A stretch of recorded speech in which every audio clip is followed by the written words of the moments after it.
Então, pessoal, agora que a gente já viu o que são as ressonâncias acústicas, né?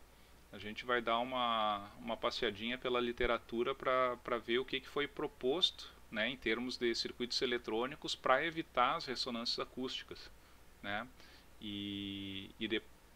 A gente teve assim, ó, teve um período muito rico para pesquisa, né? Que cada um tinha uma ideia e inventava um método diferente, né? Não, mas se a ressonância acústica é isso e é excitado assim, eu vou alimentar a lâmpada de tal jeito, ou de tal jeito, ou de tal jeito. Foram propostos vários métodos, né? E claro que uns mais efetivos, outros menos efetivos, né?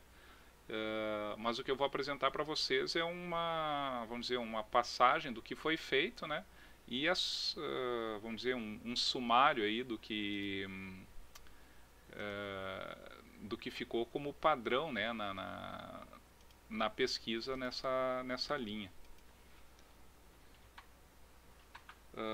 Então, pessoal, assim, em suma, tá? Agora que eu vou comentar de algumas questões que eu não comentei ainda, tá? A gente tem três faixas de ressonância acústica, tá? Falando aqui da frequência que excita a ressonância acústica, tá? Então a gente tem ali frequências onde não ocorrem ressonâncias acústicas, tá? A gente pode dizer que é uma região de baixa frequência, ali abaixo de 1 kHz, tá? A região de alta frequência, onde a ressonância acústica pode ocorrer de forma destrutiva, tá? E claro, essas frequências elas dependem, né, das características da lâmpada, mas digamos que estaria aí entre 1 kHz e 1 MHz, tá? Então pega, vamos dizer, as frequências mais utilizadas em eletrônica de potência, né? Então, por isso que é tão importante essa questão do fenômeno, né?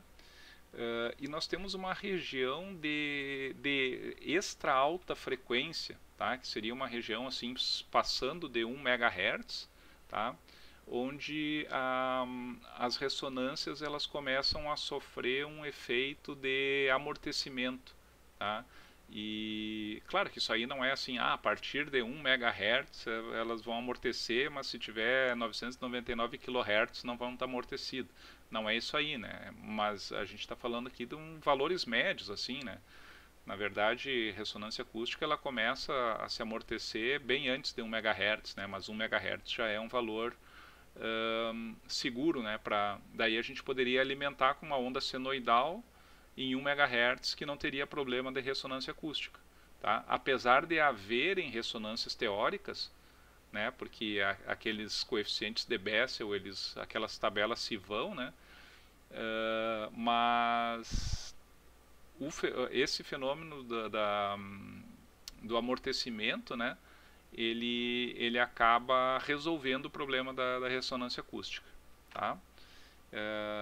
Mas daí a gente teria que projetar reatores aí com elevadas perdas, problemas de EMI. A gente vai ver que isso aqui que eu estou falando está relacionado muito com a eletrônica de potência da época, né? Hoje aí a Júlia vai me dizer assim, professor, mas por que não usa GaN, né? A gente está falando de pesquisa aqui de 15 anos atrás, né? O GaN ainda não estava nem na barriga da mãe dele, né? Então, pessoal, aqui a primeira coisa que eu vou fazer, eu vou trazer um pouco das propostas, né, da literatura para evitar a ressonância acústica, né? As primeiras, né, que surgiram foram o seguinte, né? A gente tem ali as ressonâncias teóricas, né? E a gente sabe que tem regiões livres de ressonância, né? Por exemplo, aqui se eu pegar essa região aqui perto dos 90 kHz, né? Não teria nenhuma ressonância por ali. Então, eu posso operar numa janela livre de ressonâncias, né? Se eu conhecer bem esse mapa de ressonâncias, né? Apesar de ser uma solução interessante, né? Porque aqui eu poderia alimentar uma lâmpada HID da mesma forma que eu alimento uma lâmpada fluorescente, né? Com um circuito ressonante, uma onda senoidal de alta frequência, né? Mas, como eu comentei antes, né, apesar desse mapa de ressonância, as ressonâncias não modificarem muito com o envelhecimento, né, muda-se a energia de ativação, né, e não é um método confiável, tá? Então ele acabou não sendo utilizado, tá? Porque acaba tendo esse problema de confiabilidade, tá? Qualquer dúvida aí vão perguntando, tá, pessoal?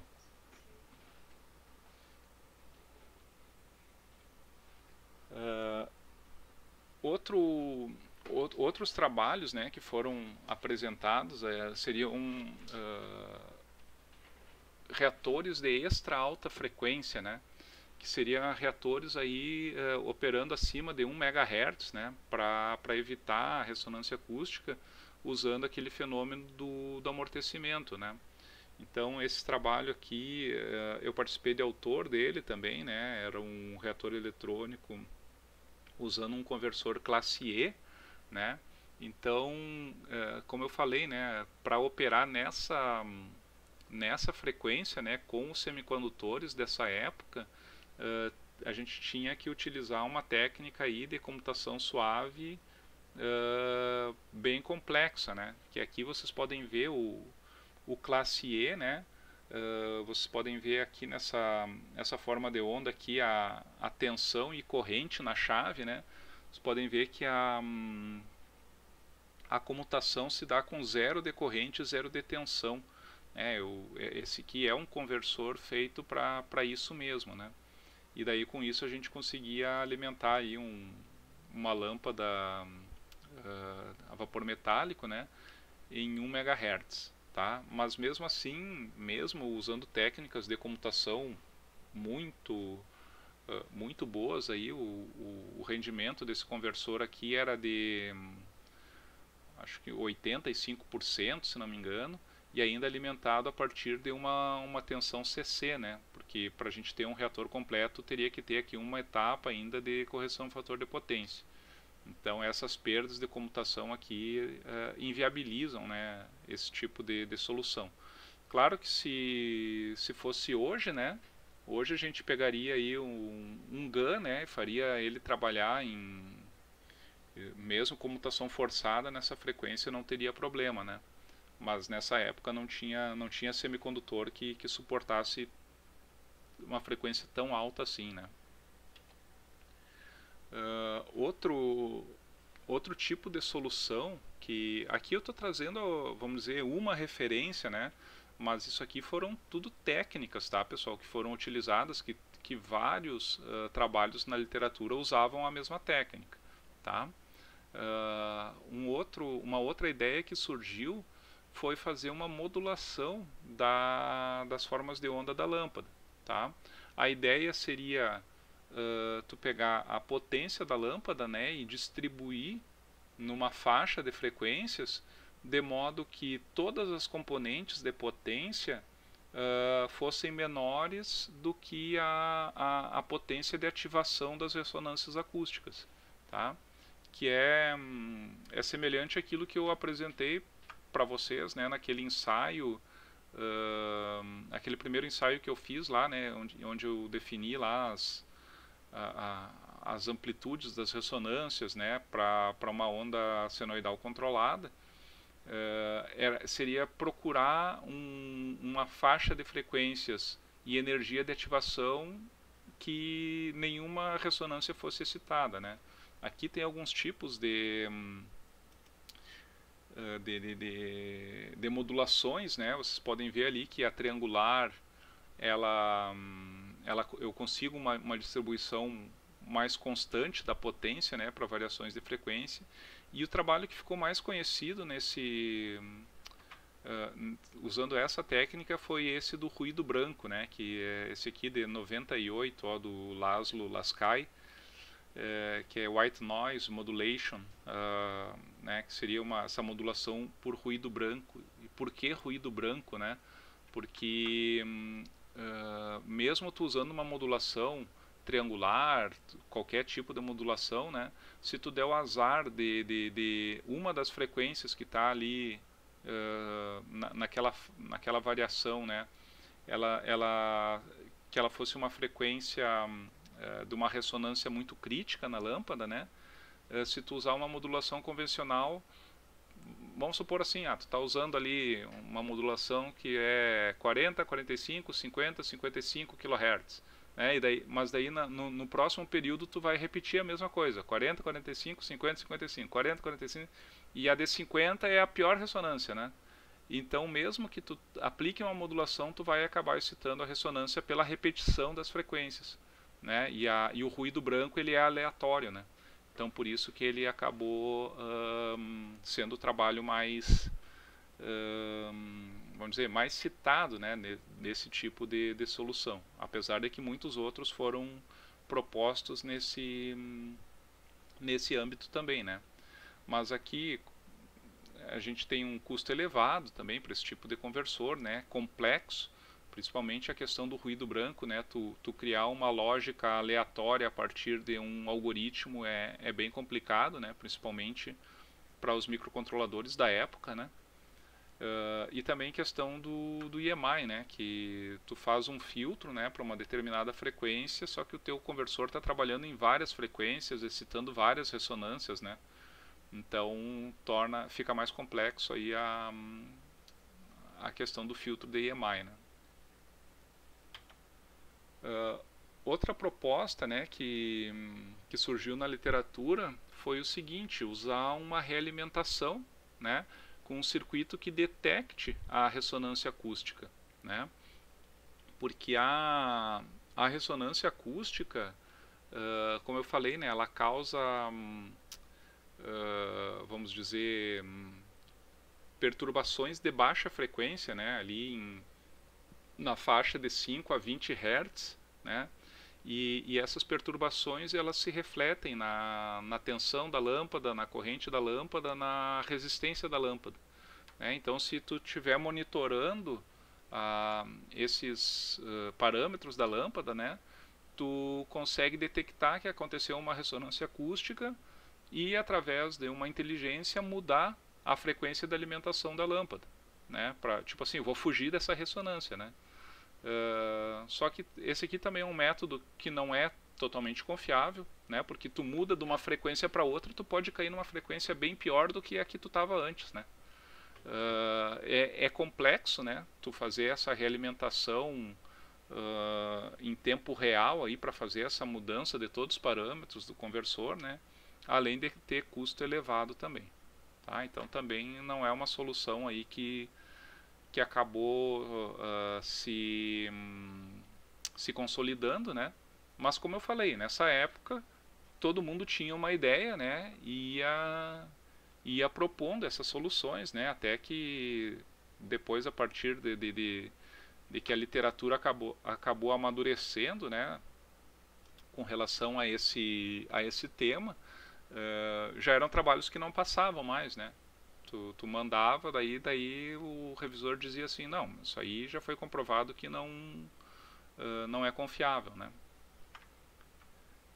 Já vamos dizer, a principal técnica que ficou consolidada para alimentação de lâmpadas HID a partir de reatores eletrônicos, ou seja, a técnica que não oferecia problema de ressonância acústica, foi a alimentação através de onda quadrada de baixa frequência, tá?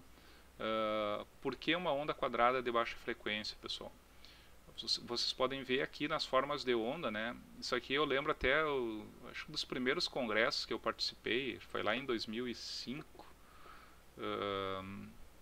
que eu perguntei para o professor Perim, o Arnaldo Perim, ele estava apresentando um trabalho de onda quadrada de baixa frequência. E eu me achando esperto, né, eu disse assim, eu perguntei lá: professor, mas a onda quadrada ela não possui infinitas harmônicas, né? Como é que vai garantir que nenhuma harmônica vai excitar a ressonância acústica, né? Daí ele me respondeu, né? E é o real, né? O que excita a ressonância é a potência, não é a tensão e a corrente, né? E se a gente for ver a potência de uma onda quadrada, né, de tensão e corrente, a potência é constante, né? Porque quando tu pega o negativo ali da tensão e da corrente, né, tu multiplica um pelo outro e fica positivo. Tá, mas por que não é uma onda quadrada de alta frequência, né? É porque a onda quadrada ela não é, vamos dizer, desenhada assim do jeito que está aí no Corel, ela fica perfeitinha, né? Mas quando tu coloca num conversor, né, cada vez que tu tem uma transição do positivo para o negativo, tu vai ter aí um tempo morto, né, vamos dizer, a transição ela não é tão íngreme assim, né, tu tem uma espécie de uma rampa, e daí tu vai ter variações de potência periódica em cada variação da tensão e da corrente, né. Então essa perturbação tem que ser em baixa frequência, tá? Então a gente está falando baixa frequência entre 100 e 400 Hz, tá? Foi o que ficou mais consolidado na literatura, tá? Então esse aqui foi um método que ele se apresentou como o mais confiável na literatura, tá? E eu lembro até hoje, né, de uma reunião que eu tive com o meu orientador na época, né, com o Marcos Alonso, que eu estava no auge da leitura, da pesquisa, e tinha lido uns 200 artigos para evitar ressonância acústica, e daí eu comecei a ter ideia para fazer reator com realimentação, reator com modulação, mas se a gente fizer tal coisa, mas se a gente fizer tal coisa. E eu lembro que eu cheguei assim e ele me escutou bem paciente assim. E daí ele me disse assim: Marco, qual é o único método 100% confiável de todos que tu falou? E daí eu disse: é onda quadrada de baixa frequência. Então é nisso que tu vai trabalhar. Então daí ele me jogou um balde de água fria assim, todas as minhas ideias assim, e a gente focou nisso daqui. Tá? Mas é para que vocês tenham ideia do papel do orientador no trabalho de vocês, né? O orientador tem que orientar, não adianta. Se eu tivesse ido para o que eu queria fazer, primeiro que eu não ia terminar, né? E segundo que eu ia apresentar várias ideias e iam me dizer, não, mas isso aí não é... Tu não garante que tu evita a ressonância acústica, né? Então a gente acabou focando nos reatores de onda quadrada de baixa frequência. Tá? E foi o que realmente se consolidou na literatura. Tá? Então, se vocês pegarem, sei lá, todo o histórico aí de pesquisa nessa área até os últimos trabalhos, né, vocês vão ver que o que ficou como uma técnica confiável para esse tipo de alimentação, a alimentação em onda quadrada de baixa frequência. Tá? Então é o que a gente vai focar agora. Tá? Eu vou apresentar para vocês aqui com mais detalhe o que é um reator para onda quadrada de baixa frequência, né? E por que o custo é um problema, né? Você pode ver ali que está em vermelhinho, né? O custo é um problema e o rendimento também é um problema desse tipo de solução. Tá? Bom, o que é preciso para eu ter um reator que aplique uma onda quadrada de baixa frequência, pessoal? Se a gente for pensar numa alimentação a partir da rede, né, eu vou ter aqui, eu preciso de uma etapa de correção do fator de potência, né, com filtro de EMA e tudo, né, que ele vai me gerar um barramento CC. Tá? Depois disso eu preciso de um outro conversor, que é um conversor para o controle de potência, tá? Que ele vai pegar a tensão de saída da correção do fator de potência e vai me controlar a corrente da lâmpada. Tá? Então ele vai produzir uma corrente contínua, tá? Uma corrente CC. Daí eu preciso de um inversor, né, para inverter essa corrente nos terminais da lâmpada, né?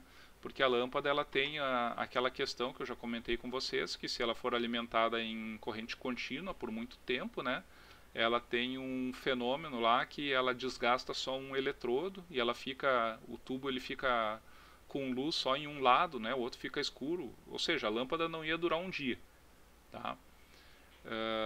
No caso dos LEDs, né, a gente tem uma estrutura parecida, só que quando a gente chega aqui no controle de potência, essa corrente contínua a gente já aplica no LED, né? E tá feito o brick. Só que para a lâmpada a gente ainda precisa do inversor e também do ignitor lá, né, para dar a partida na lâmpada, tá?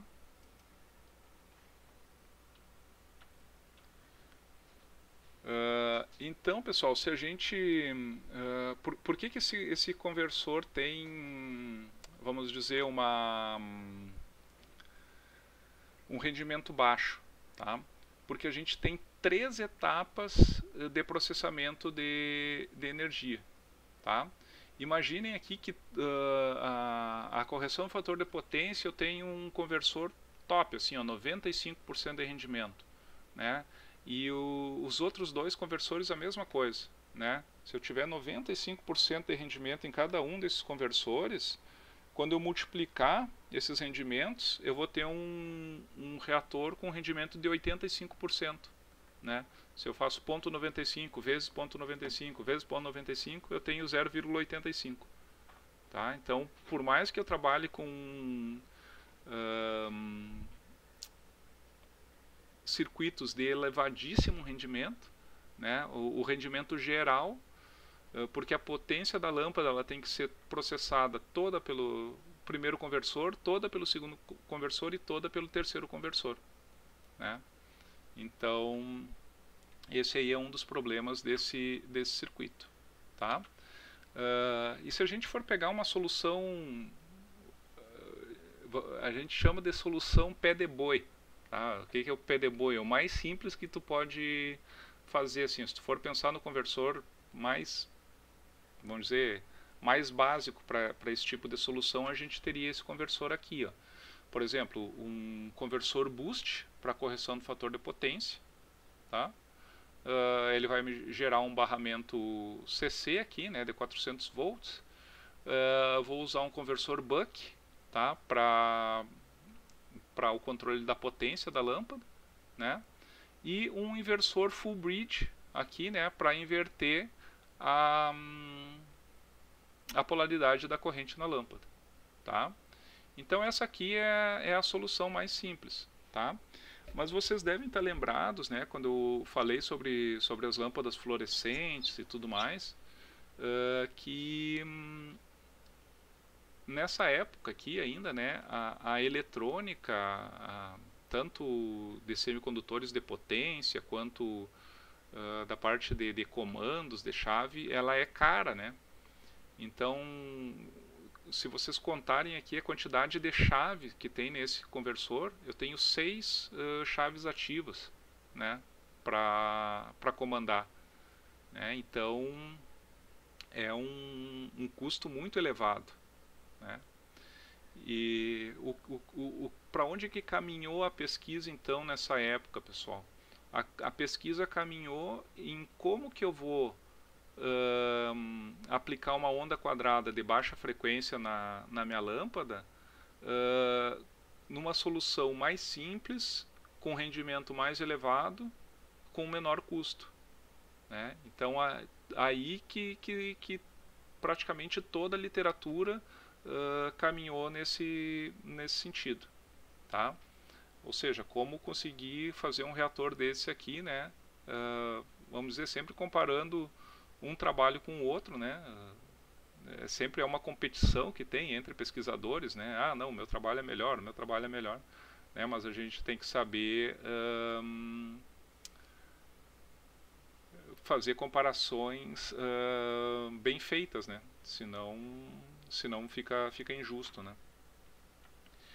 Então, pessoal, o que se trabalhou muito nessa época foi com integração de etapas, tá?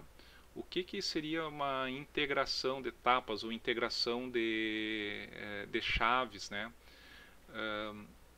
Aqui eu vou apresentar uma técnica para vocês, de uma forma bem rápida, né?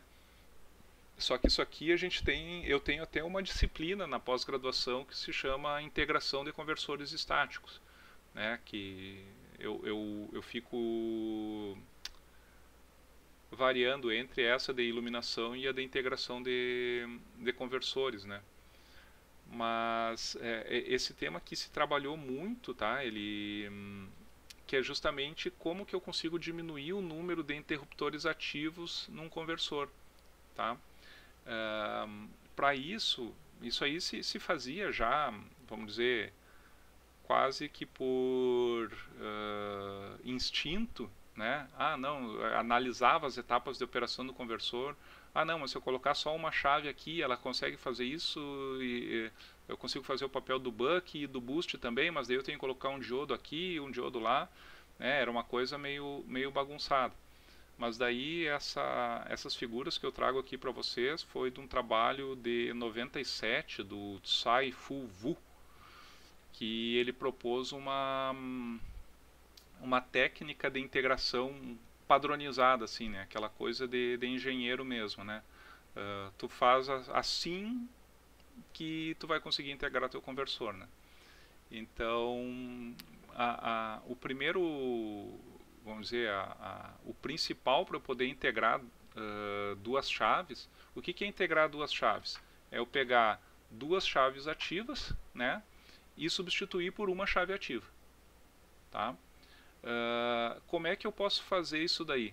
O primeiro ponto é que elas devem, as duas chaves, né, quando elas não estão compartilhadas, elas têm que estar trabalhando na mesma frequência e na mesma razão cíclica, né? Porque daí eu consigo fazer com que uma faça o papel das duas, tá?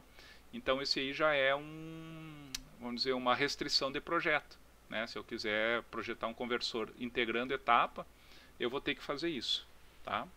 E por que eu estou falando disso agora, pessoal, ainda e dando ênfase na integração de etapas? É porque não é uma coisa só para reatores eletrônicos para lâmpadas HID, tá? A gente está publicando até hoje integração de etapas em drivers de LEDs, tá? Não, é uma técnica, vamos dizer, que foi utilizada lá para as fluorescentes, para as HID e para os LEDs também, tá? Por que se usa bastante na parte da iluminação? Porque um dos principais objetivos que se busca num circuito de iluminação é redução de custo, né? E porque assim os reatores eles devem ter valor baixo porque vamos dizer, uma indústria acaba ganhando no volume, né? Não é uma aplicação, por exemplo, um inversor solar, assim, né? Que tu não tem tanta restrição no teu conversor porque o valor agregado dele é muito maior, né? Você vai pegar um driver de LED e ele tem que custar R$10, R$15, né? Um inversor que tu coloca na tua casa aí, num sistema de geração solar, pode custar R$2, R$3 mil, né? Então, como a iluminação sempre trabalha com a questão do custo, essa é uma técnica bastante utilizada, apesar de que quando eu integro chaves, né, como eu falei, eu restringo o meu projeto, né, porque as chaves têm que comutar a mesma frequência, a mesma razão cíclica, e a chave integrada ela acaba sofrendo, né, com sobrecorrente, como é esse caso aqui, né, e eu tenho também no próximo slide falar sobre a integração por sobretensão, tá? Mas basicamente o que o VU esquematizou, né, é quando eu tenho aqui o source das chaves, né? Por exemplo, eu tenho as duas chaves do conversor não integrado, elas têm que compartilhar um ponto comum, tá? Daí, por exemplo, aqui se eu tenho source conectado com o source, eu consigo substituir por essa chave aqui, ó, com dois diodos ali, né? Os diodos são os que fazem o papel de que a corrente desse conversor não vá para aquele e a desse conversor não vá para aquele lá. Tá? Ou se eu tiver dreno e dreno, aqui eu tenho uma outra conexão por sobrecorrente, né, só com os diodos nessa posição aqui. Tá? E se eu tiver source e dreno conectado, eu vou ter essa conexão por sobretensão. Tá? E se eu tiver dreno source conectado, eu vou ter essa conexão, essa chave compartilhada aqui com sobretensão. Tá? Então, essa aqui foi a técnica que a gente utilizou aí para fazer vamos dizer, uma análise de várias integrações de etapas com o intuito de diminuir o número de chaves compartilhadas no meu reator eletrônico.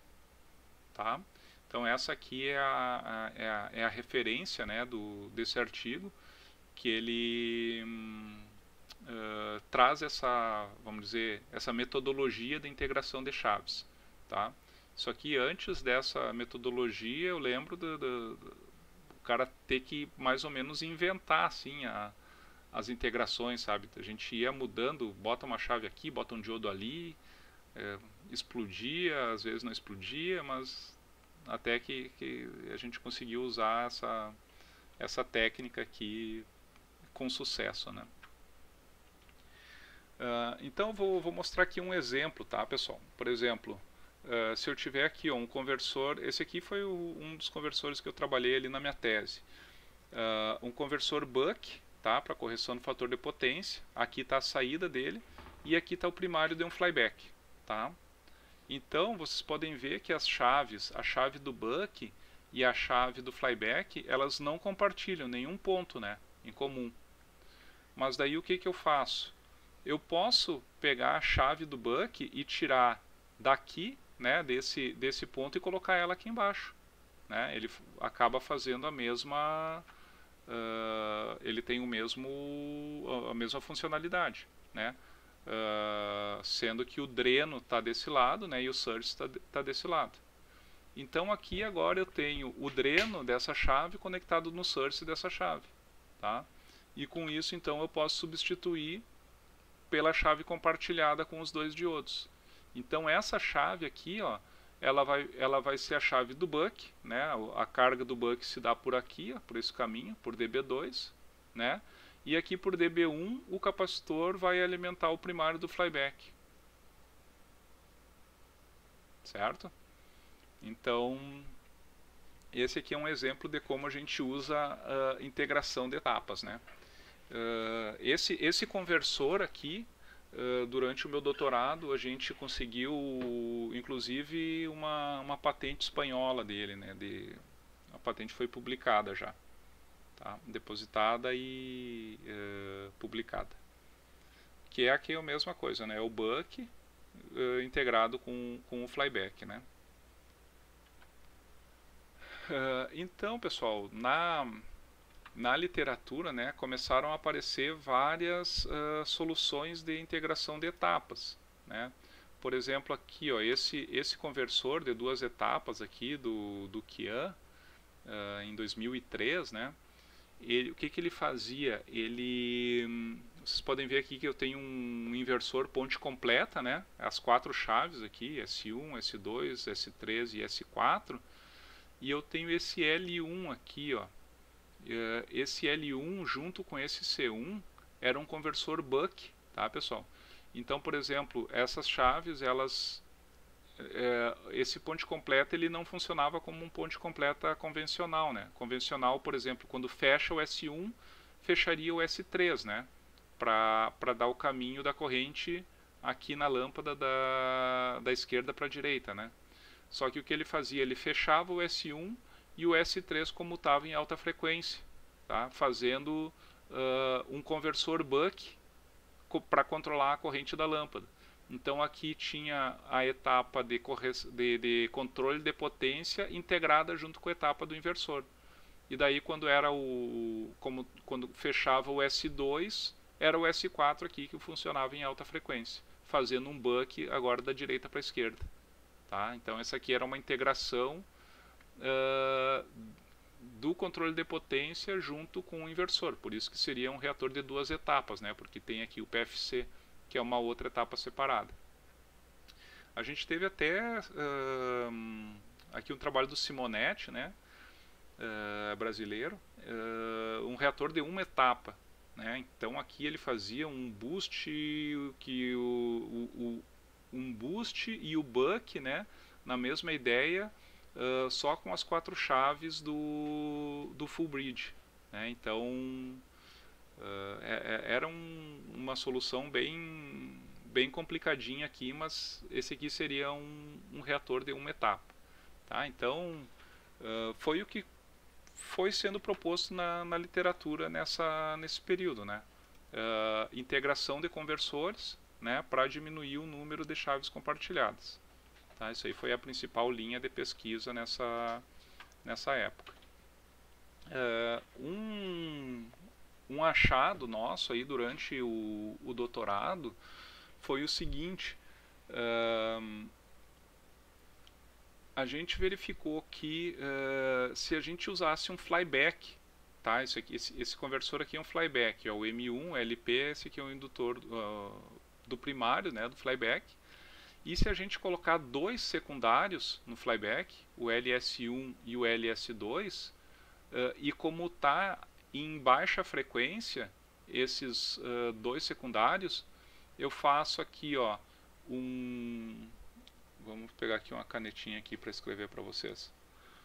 Por exemplo, quando eu aciono a minha chave M2, eu fecho o flyback de baixo aqui não funciona, né? E eu tenho corrente circulando nesse sentido aqui, né? Na minha lâmpada. Tá? Daí quando eu abro o S2, eles têm que funcionar digo o M2, né? Eles têm que funcionar complementarmente, o M2 e o M3. Daí o meu secundário LS2 que entra em funcionamento e a corrente da lâmpada fica nesse sentido. Tá? Então, comutando em baixa frequência o M2 e o M3, é como se eu tivesse um flyback alimentando a corrente para um lado da lâmpada, tá? E depois eu comutava e o mesmo flyback alimentava para o outro lado da lâmpada. Tá? E com isso, por que isso aí era tão interessante? Porque dessa forma eu conseguia usar um inversor half-bridge, tá? Ou seja, usar só 2 chaves para aplicar a onda quadrada de baixa frequência. Tá? Então, esse aí foi o grande achado aí, né, em termos de circuito eletrônico, né, durante o desenvolvimento do doutorado.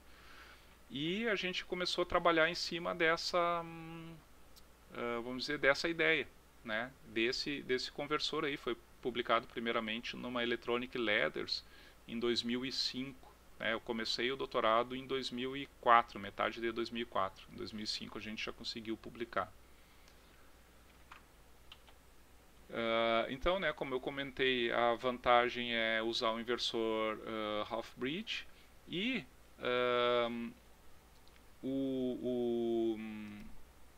eu tenho possibilidade ainda, né, de pegar esse interruptor aqui, o M1, né, e integrar com uma etapa de correção do fator de potência. Né? Então, já é um conversor que ele já tem menos chaves. E daí eu vou integrando ainda, vou diminuir ainda mais o número de chaves do meu conversor. Tá? Então, pessoal, o que eu fiz aí durante vários meses aí, até durante esse período que eu estava analisando os conversores integrados, o professor Thiago Marquesan, não sei se todos conhecem, né, mas atualmente é diretor do CT, né, mas nessa época era aluninho de doutorado que nem eu.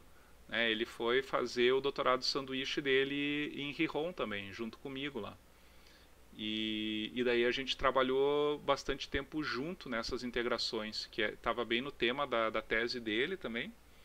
E E a gente desenvolveu aí, a gente foi pegando cada conversor possível, né, e integrando com o flyback, né? Ou seja, boost flyback, buck flyback, flyback flyback, cpic flyback, zeta flyback, chuck flyback. Era um negócio de ficar desenhando e projetando essas topologias, né? E uma questão interessante que a gente chegou aí à conclusão é que a gente conseguiu gerar duas células padrão de integração, né, que são essas duas aqui, a gente chamou de célula de sobretensão e célula de sobrecorrente, né, que eu consigo, qualquer integração por sobretensão eu consigo fazer na primeira célula, e qualquer integração por sobrecorrente eu faço na segunda célula, né. De que forma? Eu vou ter que posicionar ali indutor, capacitor e diodo entre aqueles pontos 1 a 5 ali, né? Depende da integração, tá? Porque depois nos trabalhos a gente tem o que tem que ser colocado em cada uma dessas caixinhas para obter os conversores integrados, tá? Então, por exemplo, aqui, ó, o buck flyback, né, tá aqui numa célula de sobretensão, né? Vocês podem ver aqui, ó, eu tenho um indutor entre o ponto 1 e 3 e um diodo entre o ponto 4 e 1 e o curto-circuito aqui entre 2 e 5, tá? E assim a gente foi indo, né, gerando integração. Por exemplo, o buck boost com o flyback é numa célula de sobrecorrente, né? A gente pode ver aqui que a corrente das duas etapas se soma pela chave, né? E aqui está o indutor e o diodo e o curto, né, entre os pontos 1 a 5. O boost flyback, né, numa célula de sobrecorrente também, o indutor do boost aqui, o diodo aqui e aqui um curto, tá? E assim a gente foi gerando topologias integradas aí, tá? Integração aqui do flyback com o flyback, tá? Eu posso integrar o flyback com o flyback ou por sobretensão ou por sobrecorrente, tá? Porque eu tenho como jogar ali com a posição do secundário, do flyback PFC, né? E daí eu consigo integrar tanto de um jeito quanto do outro.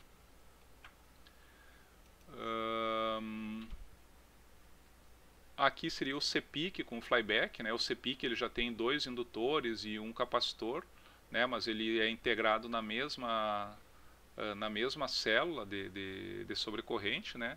E aqui no caso o zeta integrado com flyback, tá?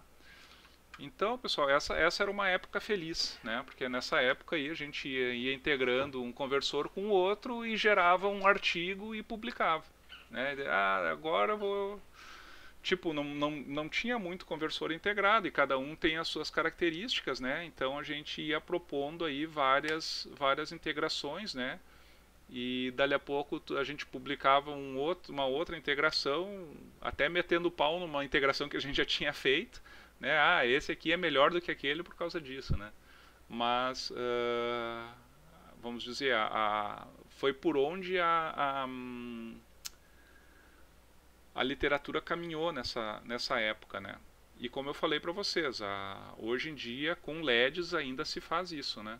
Se vocês pegarem o trabalho do Girgs ali, né, que acabou de defender o doutorado, teve trabalhando com a gente aí um período em Santa Maria, né? Ele publicou vários artigos de conversores integrados para LEDs, né? Usando toda essa técnica aqui, né? Desses trabalhos, né, a gente chegou a publicar numa Industry Applications Magazine, tá, que foi esse trabalho aqui, foi um trabalho que foi apresentado num IAS e daí eles convidaram para Magazine, né, para aparecer na revista. Também aqui em 2010, assim que eu entrei na universidade aí, já como professor, né? Eu comecei em setembro de 2009. Daí eu estava num período meio aborrecido, assim, eu estava procurando o que fazer, daí resolvi escrever mais algum artigo, né? Peguei uns resultados aí que tinham sobrado ainda do doutorado do Thiago, né? Que ele tinha esses resultados experimentais aí todas essas integrações aí, ó. Vocês podem ver ali o BOFIB é Boost Flyback Integrated, o BBFIB é o Buck Boost com flyback, SFIB é o CPIC com flyback, BFIB é o Buck, não, é o B-Flyback, sobre corrente, sobre tensão, Zeta Flyback e o Buck Flyback. Então tinha todas essas integrações, e daí vocês podem ver ali resultados de rendimento, né? Chegou até 91,6% em um ali, né? Então a gente tinha resultados diferentes de rendimento, da parte de EMI, né? A gente conseguiu comparar aí várias soluções, né? Que no começo assim a gente publicava mais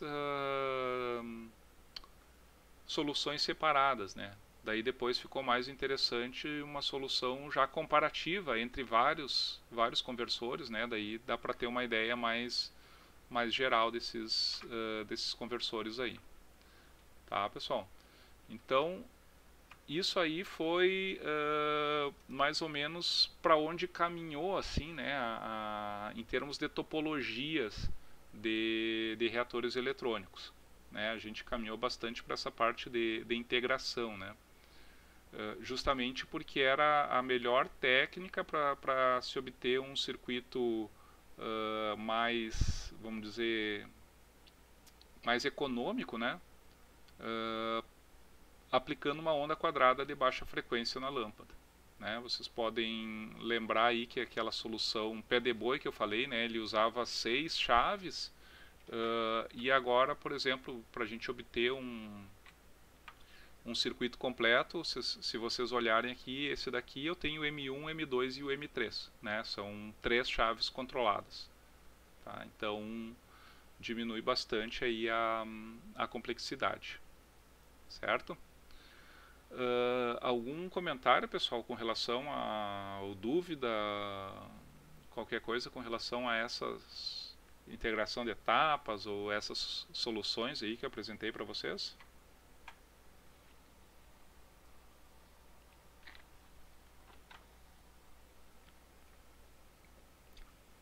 Tudo tranquilo? Estou entendendo tudo?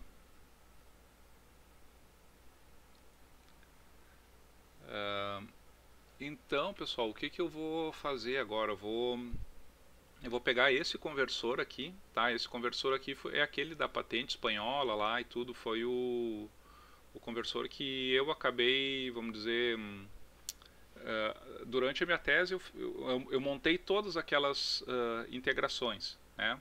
Só que eu comecei trabalhando com a parte de ressonâncias acústicas, né, caracterização de ressonâncias, até obter, vamos dizer, esse resultado de como montar um circuito que fosse confiável, né, para evitar ressonâncias acústicas, que era através da onda quadrada de baixa frequência. Tá?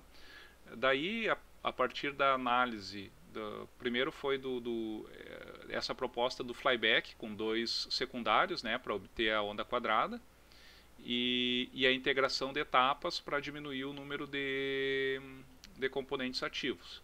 Né? Então daí, junto com o flyback, a gente analisou Buck Boost, CPIC, Chuck, Zeta, né? E daí, no meu caso, o conversor que apresentou os melhores resultados para minha lâmpada foi o Buck no PFC integrado com flyback. Tá? Então a topologia de potência está definida. Só que assim, um conversor, um reator eletrônico não é só uma topologia de potência. Né? Eu precisava de um circuito para ligar a lâmpada, né? O circuito de ignição. O flyback ele tem uma característica um pouco chatinha, né? Que esse flyback ele tem que funcionar em modo de condução descontínuo, tá? Ou seja, ele tem que descarregar totalmente o indutor acoplado a cada período de comutação. tá? Porque senão ele vai aumentando a tensão de saída até explodir, tá? Só que a descarga do secundário do flyback depende da tensão de saída, tá? E a tensão de saída dele é a tensão da lâmpada, tá? E vocês lembram que essa lâmpada, quando ela está fria, ela tem 20 volts, e quando ela vai a regime permanente, ela tem 90 volts, né? Então, tinha um período aí bem complicado, né, que eu tinha que manter a condução descontínua na medida que a lâmpada ia aquecendo, tá? Além disso, o meu sistema de controle, né, que eu tenho que usar para controlar a potência da lâmpada, ele tinha que ser projetado levando em consideração as características dinâmicas da lâmpada, né? Então é mais ou menos isso que eu vou apresentar para vocês. Agora, cada etapa dessas, como que foi obtida e que solução que a gente tomou, tá? Só ressaltando aqui, né, que esse microcontrolador que eu usei era um PIC 16F684, é um micro de 8 bits, tá? Essa época era complicado mesmo, programado totalmente em assembly, tá? Que se vocês quiserem aprender programação comigo, vai ser só baixo nível, só assembly, tá? Eu não fui além disso. Mas assembly é roots, né? A gente pega direto lá os registradores do micro e copia para cá e mexe bit para lá, né? Mas foi como eu trabalhei aí com... E ele é, vamos dizer, ele tem pouca memória, o clock é baixo, né? Então, além de fazer o controle de malha fechada, tinha que ter toda essa limitação do microcontrolador, né? A resolução do PWM era baixa também, né?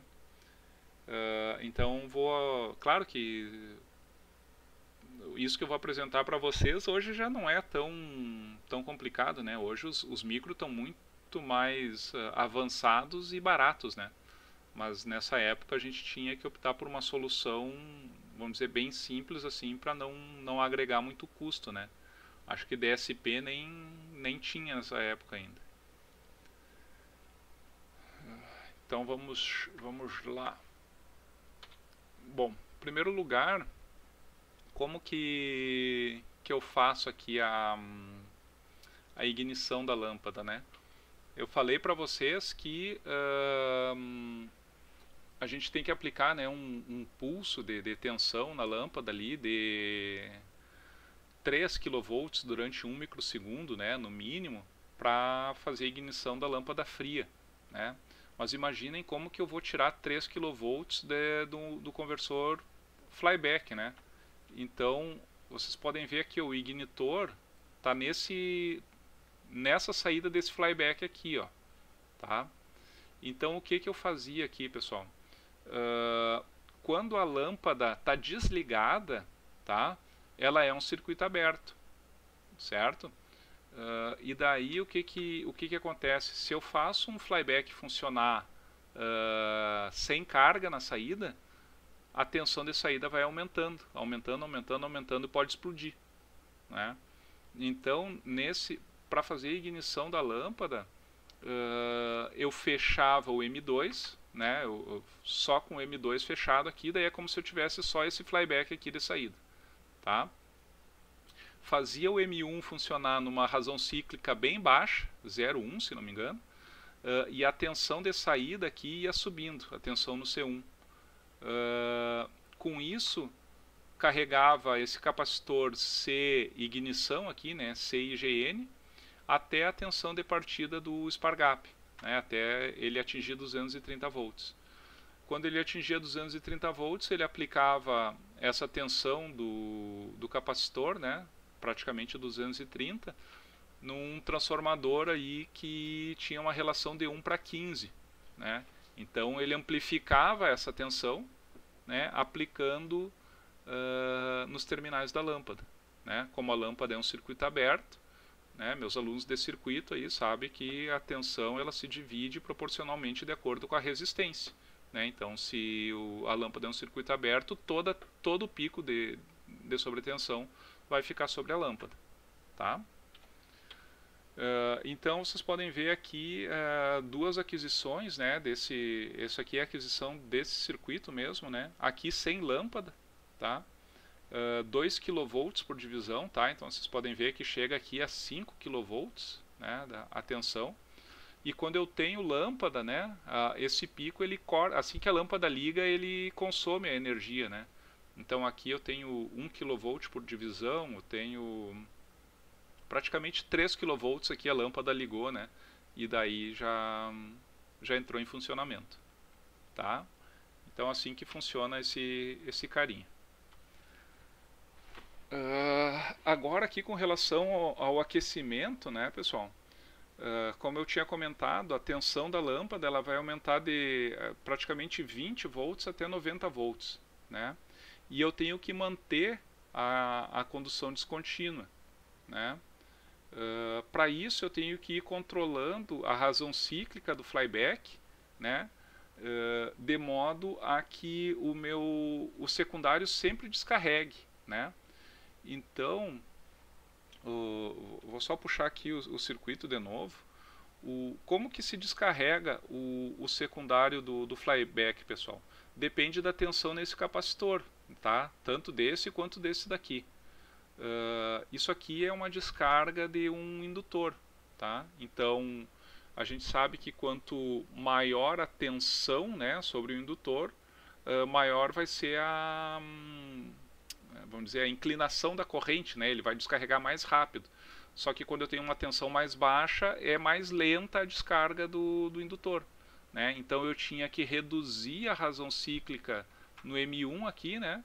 Quando a tensão da lâmpada é baixa.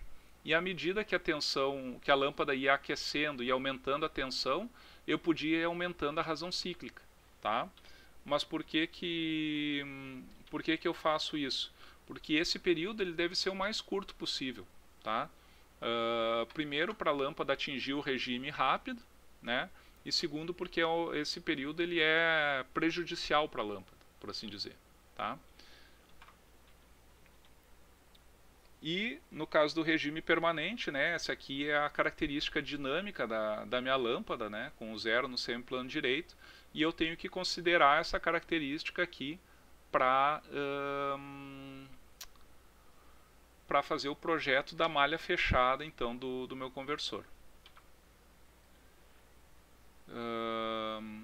Deixa eu ver aqui, deixa eu só ver se eu não me perdi numa coisa. Ah, tá. Acho que ali tem mais coisa. Tá, mas vamos aqui primeiro. Aqui, pessoal, eu tô mostrando para vocês como que é o diagrama de blocos equivalente aí, né, desse sistema em malha fechada, tá? Eu tenho aqui a função de transferência do meu flyback, tá? Juntamente com a característica dinâmica da lâmpada, tá? Então eu tenho que obter esse modelo, né, que seria a corrente da lâmpada em função da razão cíclica no flyback, tá? E vocês podem ver aqui, né, que essa função, né, ela é função aqui desse D3, D2, D1 e D0. E eu tenho aqui, por exemplo, ó, o Q, digo, esse K aqui, o Z e o P, né, são os parâmetros aí da lâmpada. Tá? Então a característica da lâmpada está incluída junto com a característica dinâmica do flyback que ele foi, como é que eu vou dizer, modelado por uma fonte decorrente. Tá? Então esse aqui seria essa função da transferência, aqui o sensor decorrente, né? E esses blocos aqui eles estão dentro do microcontrolador, né? O conversor AD aqui, né? O meu controlador, né, discreto, né, e que vai gerar o PWM para comandar o meu flyback. Então, pessoal, aqui o regulador, né, a gente usou um integrador, tá? Esse regulador aqui ele foi projetado levando em consideração essa questão da lâmpada, né? E aqui o que eu falo, né, daquelas questões que a gente teve que adaptar devido a pouca a pouca capacidade de processamento do microcontrolador, né? Eu tive que dar um jeito ali da minha, como é que eu vou dizer, o meu regulador, ele pegava o erro, né? O erro em K-1, para fazer a razão cíclica atual, é a razão cíclica anterior, mais o erro anterior dividido por 8, tá? E por que a gente divide por 8? Quem é programador aí, como é que eu faço uma divisão por 8? Em assembly.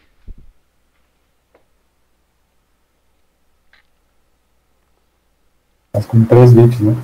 Isso aí, roda 3 bits. Faz 3 rotações à direita e tu divide, faz uma rotação, divide por 2, faz outra rotação, divide por 4, faz outra rotação, divide por 8. Então era a maneira aí do meu processador conseguir fazer essa lei de controle de maneira rápida, né, sem usar muito o processamento computacional dele, né.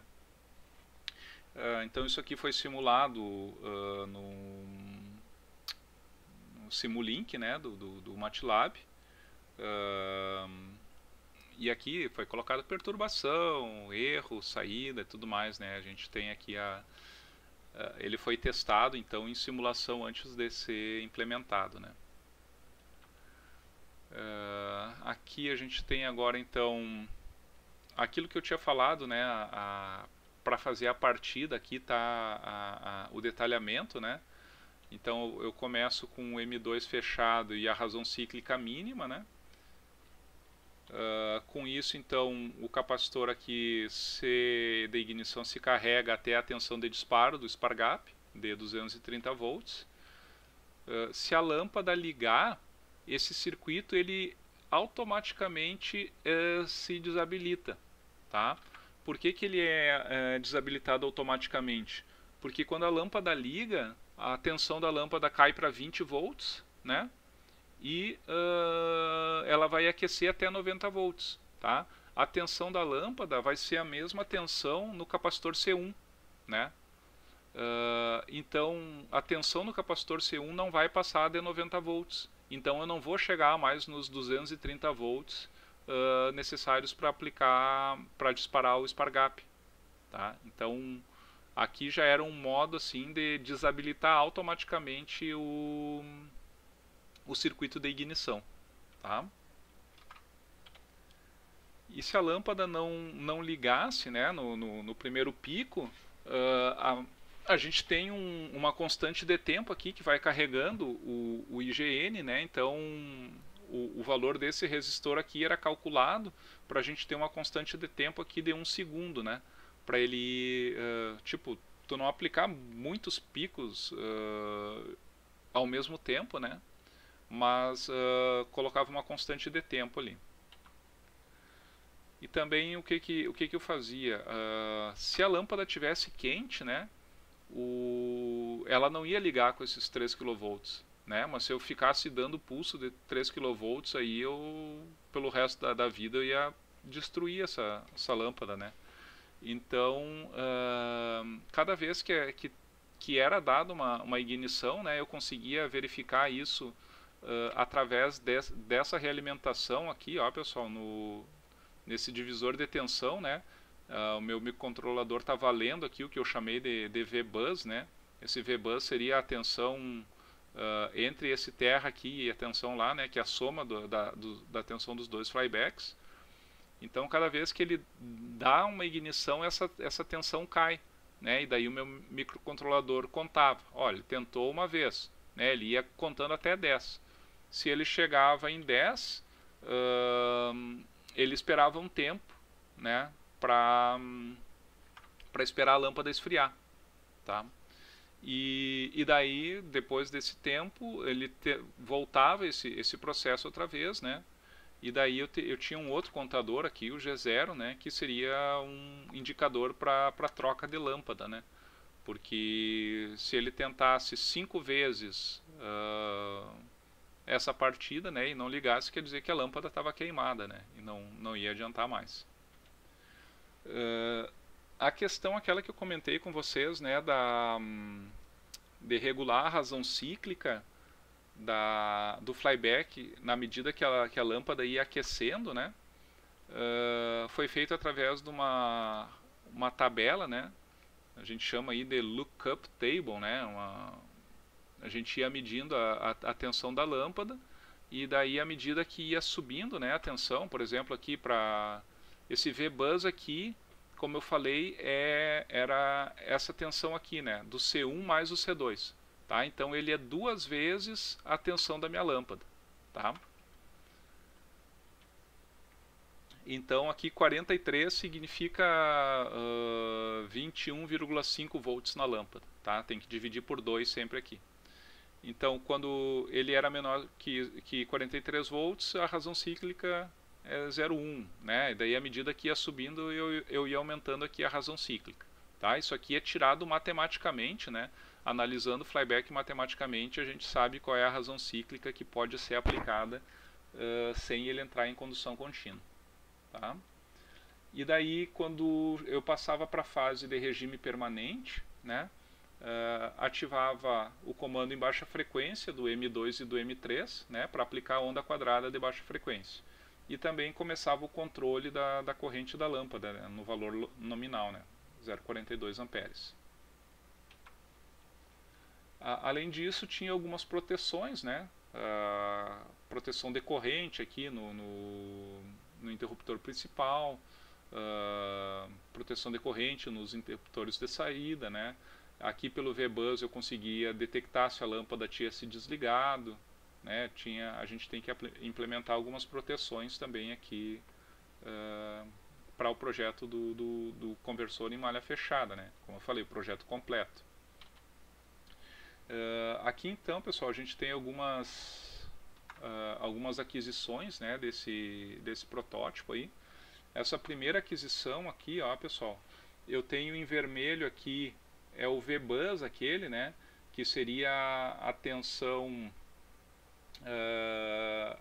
antes do Spargap disparar, né, e daí quando ele disparava, tinha uma outra coisa chatinha nessas lâmpadas, né.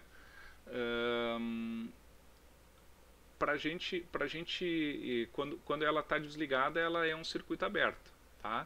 Então a razão cíclica do meu flyback tem que ser bem pequenininha para ele não explodir, né? Porque eu não posso, ele está sem carga, tá? Só que quando dá a partida na lâmpada, ela precisa de energia para se manter ligada. Então eu preciso aumentar quase que instantaneamente a razão cíclica quando dá a partida, porque senão ela só dava uma piscada e desligava. Tá? Então aqui eu tive que implementar também, ó, vocês podem ver que essa aqui é a forma de onda em baixa frequência, né? Aqui um detalhe em alta frequência. Ó. Quando o meu circuito detectava que ele deu a partida, olha só, ele aumentava automaticamente a razão cíclica. Ó. Essa aqui é a razão cíclica com a lâmpada desligada e aqui é a razão cíclica mínima já. Então eu tinha que dar esse ganhozinho na razão cíclica, senão eu não conseguia manter a lâmpada ligada. Tá? Essa segunda forma de onda aqui, vocês podem ver essas setinhas aqui, elas estão indicando aquela tabela de razões cíclicas lá, tá? Vocês podem ver aqui, ó, quando a lâmpada liga, né, ela começa a subir a tensão dela, e daí o meu sistema detecta e pá, ele aumenta a corrente. Tá? E aqui, quando aumenta a corrente, baixa a tensão. Né? Só que volta a subir de novo. Olha aqui, ó, Pedro, esse aqui é aquele efeito que eu falei da impedância dinâmica da lâmpada. Né? Quando tem um aumento de corrente, a tensão cai instantaneamente e depois ela volta a subir. Né? E daí continuava, né? Daí a tensão ia subindo, né? Chegava lá no outro ponto, vocês podem ver aqui, pá, aumenta de novo a corrente, né? E daí cada ponto desse aqui era um aumento lá na razão cíclica, até que ela terminava, né? Aqui eu tenho 20 segundos por divisão, tá, pessoal? Então eu tenho 1, 2, 3 minutos praticamente até ela atingir a tensão lá de 80 volts, que eu já considerava que ela estava quente. E daí aqui começa a comutação em baixa frequência, né? Mas como eu tenho 20 segundos por divisão, aparece só essa riscaria aqui, né? Mas aqui a gente pode ver com mais detalhe agora, ó, pessoal, essa aqui seria a tensão, né, em verde, e a corrente na lâmpada aqui, essa aqui seria a onda quadrada de baixa frequência, né? Vocês podem ver que ela não é perfeitinha, uma onda quadrada, né? Porque a gente está tratando aqui de um circuito real, né?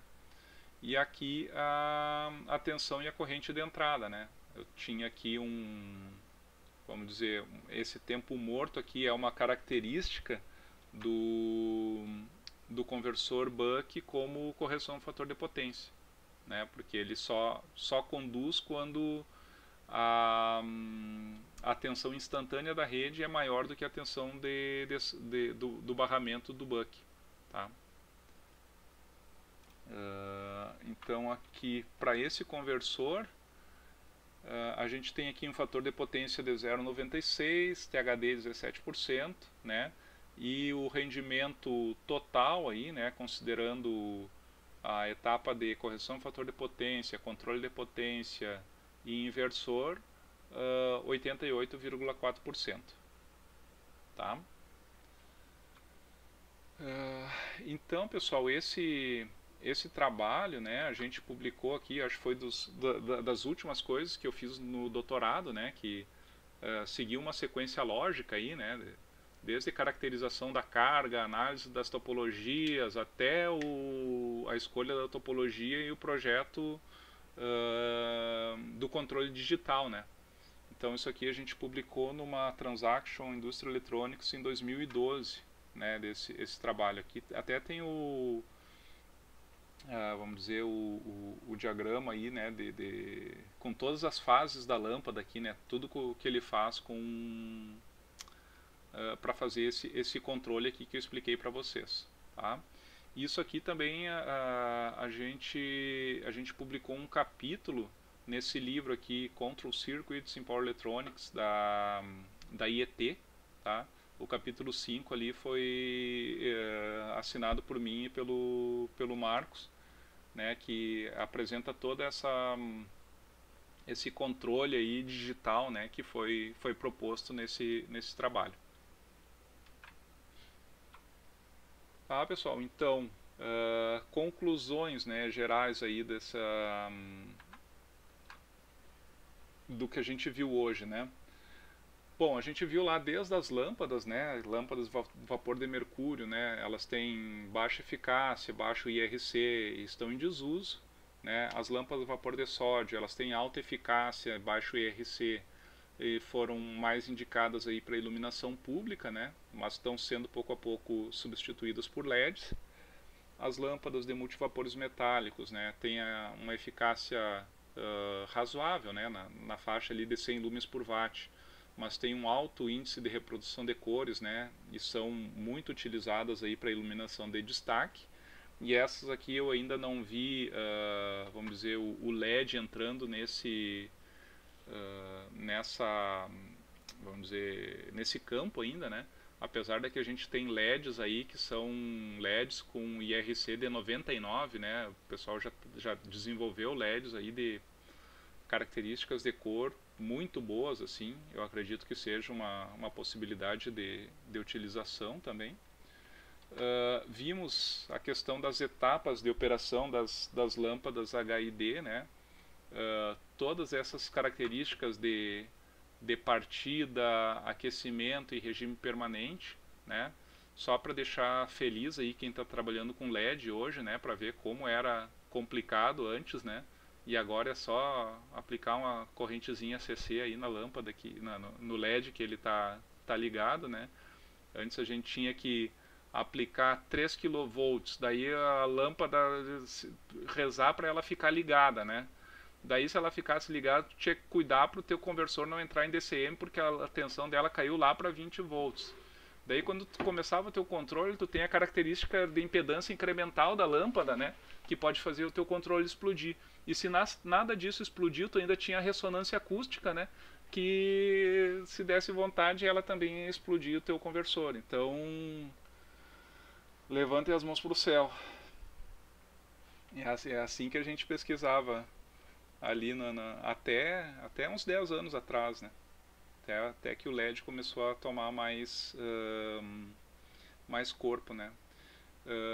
E as ressonâncias acústicas, né, pessoal, elas acabaram inviabilizando a popularização dos reatores eletrônicos, né? Porque apesar de ter várias soluções aqui de reatores de onda quadrada de baixa frequência, né? Isso tornou esses reatores muito caros e também com uma confiabilidade baixa, né? Para uma aplicação em iluminação de exteriores. Então, por mais de que a única diferença, vamos dizer, da alimentação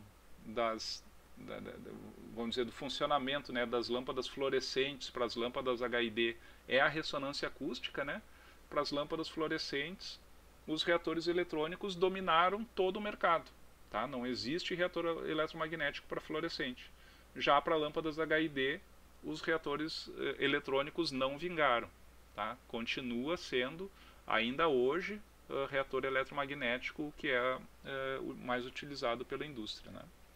E aí o método que se tornou mais confiável, né, para evitar a ressonância acústica foi a onda quadrada de baixa frequência, tá, pessoal? Então, assim, ó, de uma maneira bem sucinta, né, eu resumi aqui uma década de pesquisa para vocês, né? E agora vamos às discussões, perguntas, questionamentos, curiosidades, né?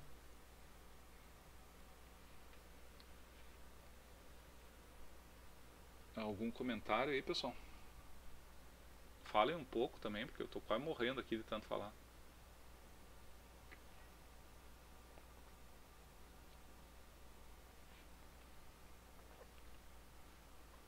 Vou parar aqui a gravação, então.